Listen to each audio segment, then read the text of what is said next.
Assalamualaikum warahmatullahi wabarakatuh. Saya Febiana Mulai Puji dari kelas 11 MIPA 2. Di sini saya mau mempresentasikan tugas 3 sejarah wajib. Perang Aceh. Perang Aceh Belanda atau disingkat Perang Aceh adalah perang Kesultanan Aceh melawan Belanda dimulai pada tahun 1873 hingga 1904.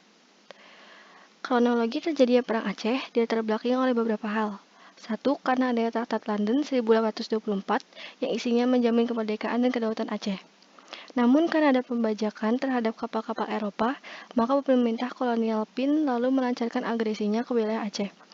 Belanda kemudian menguasai satu persatu wilayah kekuasaan Aceh yang ada di Sumatera Utara. 2. Dibukanya terusan Suez juga turut mendorong Perang Aceh. Terusan Suez mendorong semakin terbukanya perdagangan internasional dan menempatkan Aceh menjadi kawasan yang strategis. Ambisi Belanda pun semakin tinggi untuk dapat menguasai Aceh. 3. Traktat Sumatra yang ditandatangani oleh Inggris dan Belanda pada tanggal 2 November. Terus membuat Aceh terdesak. Traktat ini semakin memperluas kebebasan Belanda untuk memperluas kekuasaannya di Aceh. Sementara Inggris dapat berdagang di wilayah Siak. 4. Pemerintah kolonial meminta Aceh mengakui kedaulatan kolonial di Aceh. Melalui ultimatum yang diberikan oleh F.N. Nieuwenhuim, namun Aceh menolak ultimatum tersebut, yang berakibat pada perang.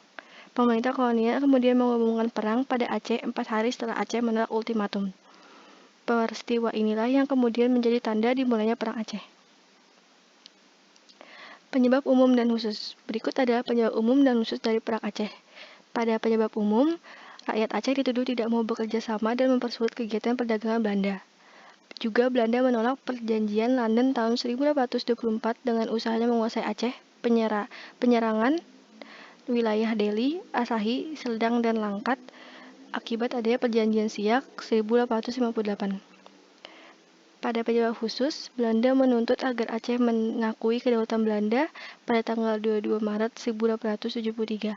Aceh menolak tuntutan Belanda tersebut. Setelah itu, 4 hari kemudian Belanda mengumumkan secara resmi perang terhadap Aceh. Dampak Perang Aceh. Dampak Perang Aceh dibagi menjadi 3, yaitu politik, ekonomi, dan sosial budaya. Pada politik, orang Belanda mengambil alih pemerintahan di Aceh dengan didatangkannya Amtenar atau pegawai negeri dari Belanda, sementara Ulai Balang, bangsa Aceh, hanya bertindak sebagai kepala adat, suku, tapi tetap dihormati.